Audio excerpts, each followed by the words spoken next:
Israel है, Israel ने ये किया है कि एक तो वो पूरा जो गैलेंथ ने जाना था और नेतन्याहू ने शराइत आयद कर दी थी कि बच्चू तू कहाँ जा रहा है तो उन्होंने कहा बच्चों के चक्कर में वो सारा जो है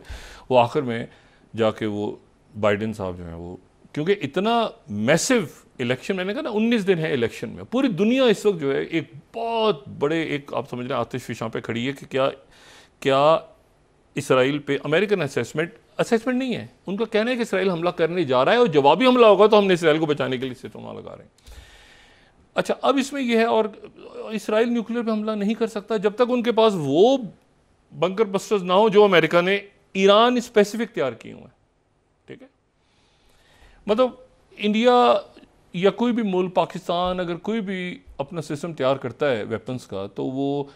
चाइना तैयार करता है, नॉर्थ कोरिया, तो जाहिर है कि अपने एडवर्सरी को सामने रख के तैयार करता है कि फ्यूचर में इसके साथ कोई मामला हो तो हमारा फड्डा कैसे बढ़ेगा। तो आयरन डोम तो उन्होंने तैयार इसलिए किया था ना कि शॉर्ट रेंज उधर से आएगा मिसाइल, हिजबुल्लाह का इधर वो भी फेल हो गया। लॉन्ग रेंज ईरान से आया तो उसके लिए वो एरो तैयार किए, वो भी डेविस, वो भी फेल हो गए। अब वो सवाल ये कि थर्ड जो है वो, अगर इसको ईरान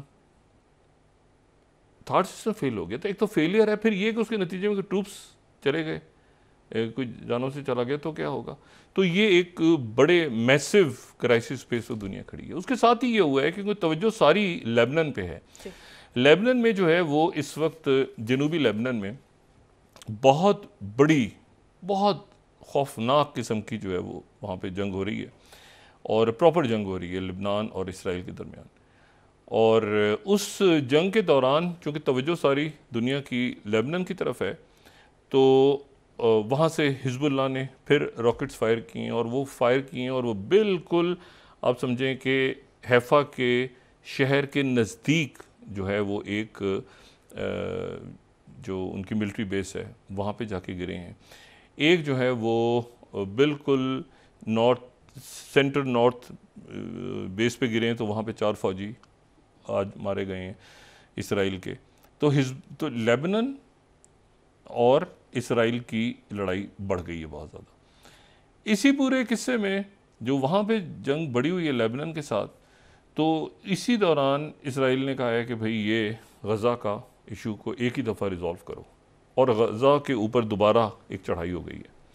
और वो चढ़ाई हुई है नॉर्थ गज़ा पे, नॉर्थ यानी साउथ नहीं, रफ़ा। अब तो गज़ा बिल्कुल एक, और उसका जो फार्मूला आ जाए सामने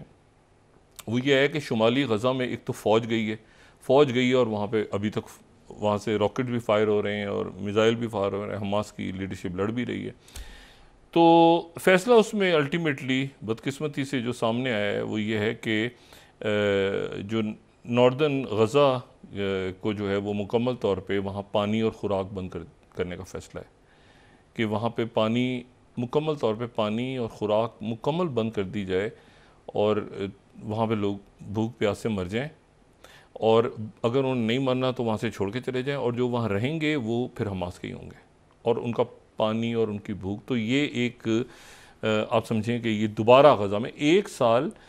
से ज़्यादा हो चुका। 7 अक्टूबर को हुआ था, तो 7 अक्टूबर 2023 से हम 7 अक्टूबर 2024 में आ गए, हम 14 अक्टूबर 2024 तक आ गए। तो ये 1 साल से ज़्यादा मुद्दत तक गज़ा क्लियर नहीं हुआ। और यहाँ पर मैं जो है ये कोट कर रहा हूँ BBC को, 4th स्लाइड अगर हम देखें कि Israeli attack on northern Gaza hints as retired general surrender और स्टाफ प्लान फॉर वॉर,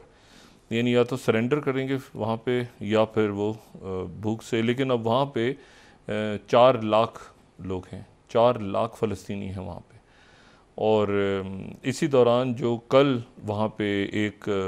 देरुल बलाग में जो अटैक हुआ है जो मरकज़ी गज़ा में, तो उस मरकज़ी गज़ा में जो अटैक हुआ है, तो उस जो हमला हुआ है, तो उस नतीजे में खेमों में आग लग गई। वो खेमे जो वहाँ पे हैं जिसमें बहुत से ज़ख्मियों को लाया जा रहा था, तो उन खेमों पे आग लग गई, और उसके नतीजे में कोई मतलब बहुत फिगर्स हैं उसमें, कुछ 100 से ज़्यादा बता रहा है, कोई 200 बता रहा है, कोई औरतें बच्चे जो ज़ख्मी थे वो जलते रहे। और चूँकि पानी पहुँचाने का कोई इंतज़ाम नहीं है वहाँ पे, सारा इंफ्रास्ट्रक्चर तबाह हो चुका है, तो वो बहुत बड़ी तादाद में ज़िंदा जल गए, ज़ख्मियों को लाया जा रहा था। हॉस्पिटल के करीब खेमे लगाए हुए थे वहाँ पे, तो वहाँ पर जो है वो, तो अब उसमें इशू ये है कि ये जो फ़ौज एंटर हुई है, यानी इसराइल की फ़ौज एंटर हो गई दोबारा, फ़ौज एंटर हो गई दोबारा, अब यानी अटैक्स नहीं हो रहे बल्कि फ़ौज एंटर हो गई दोबारा। तो वो जो फ़ौज एंटर हुई है शुमाली गज़ा में दोबारा से, ज़मीनी फ़ौज, तो अब उसमें बात ये हो रही है कि अब वो 2 स्टेट सोल्यूशन और सीज़ फायर और सारे मामला वो चले गए एक साइड पे। और यहाँ पर देखना ये है कि ये जो इसराइल ने बात की है कि स्टाफ सरेंडर और स्टाफ, तो उसके नतीजे में अब ये बात सामने हो रही है कि क्या इसराइल जो है ऑक्यूपाई करेगा परमानेंट। 2005 में इसराइल ने जो है वो गज़ा छोड़ा था, और फिर 2007 में लेकिन दोबारा उसको एयर, लैंड और सी चारों तरफ से वो उसको ब्लॉकेट कर दिया था। तो सवाल ये है कि अगर क्या इसराइल दोबारा ऑक्यूपाई करने जा रहा है गज़ा को, और गज़ा को बिल्कुल उसी तरह से बनाने जा रहा है जैसे कि मगरबी किनारा है। मगरबी किनारे जो है वेस्ट बैंक है, वहाँ पे हज़ारों जो हैं वो उनकी तादाद में जो यहूदी हैं वो अपने आबादकार सेटलर्स जो भी उनको नाम दें, तो वो वहाँ पे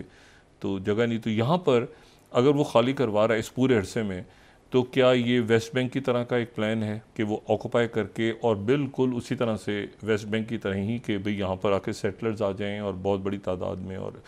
गज़ा में ज़ाहिर है कि जेनोसाइड हुआ है, कितने लोग ज़िंदा हैं कितना नहीं पता, लेकिन ये कि जो नॉर्थ का इलाका है जहाँ पर वो कह रहे हैं कि एड बिल्कुल बंद कर दी जाएगी, स्टाफ कर दिया जाएगा, तो क्या इस दौरान वहाँ पे सेटलमेंट्स आ जाएंगी? ये एक सवाल है बहुत बड़ा।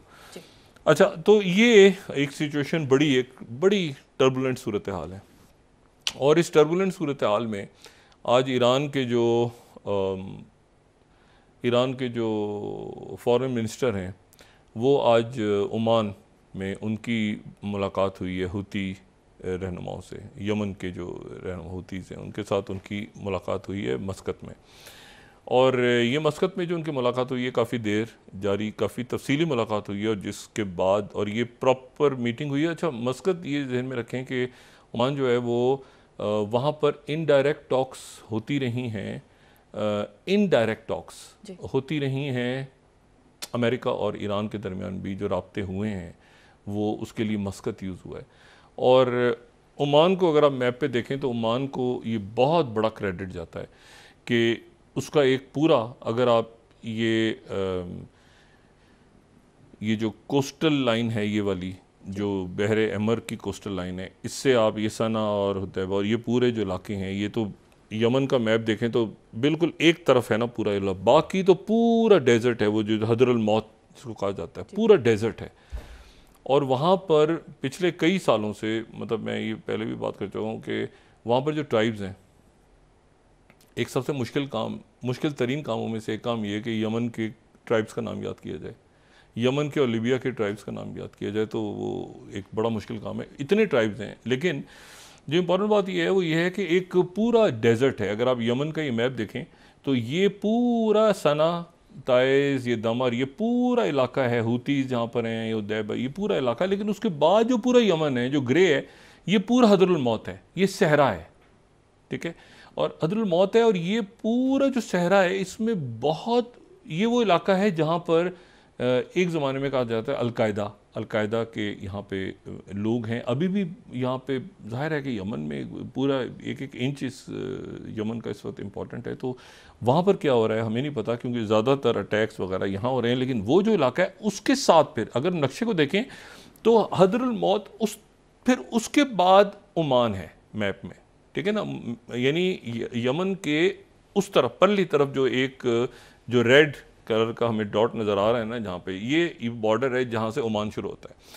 तो ओमान ने इस जंग से अपने आप को अलग रखा। शदीद प्रेशर रहा मुख्तलिफ अरब ममालिक का कि भाई आप एक पोजीशन लें,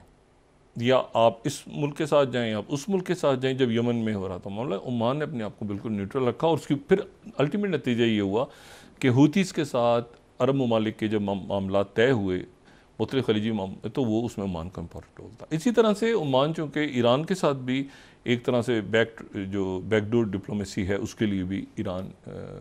और अमेरिका के दरमियान, लेकिन अब वो ख़त्म हो गया है वो टोटल। अब कोई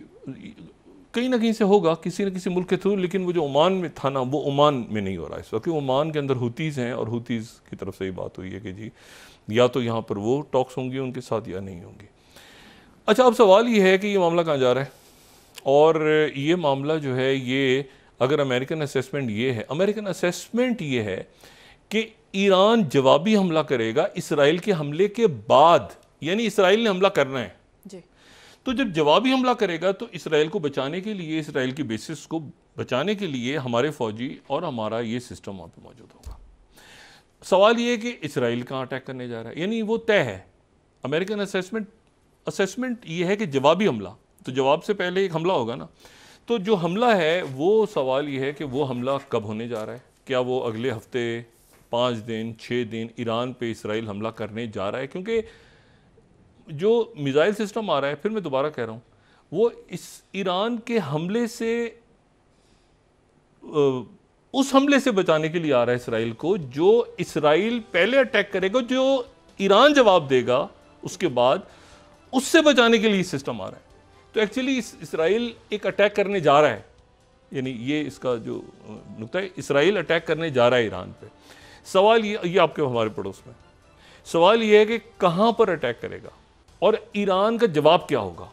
और ईरान के उस जवाब में फिर खित्ता, क्योंकि ईरान की तरफ से ये बात हुई थी कि अगर हमारे ऑयल इंफ्रास्ट्रक्चर को निशाना बनाया गया तो फिर किसी को ऑयल भी नहीं जाएगा। अच्छा, इसका मतलब यह है कि किसी भी खलीजी अरब मुल्क का ऑयल भी नहीं जाएगा, हम जवाब में वहाँ पे इंस्टॉलेशंस पे जहाँ पे जो अमेरिका के अलाइज हैं उनको, उन मुल्कों के ऑयल को हम हिट करेंगे। तो अब एक सिचुएशन ऐसी है कि जिसमें ये चीज़ बिल्कुल कि जी क्या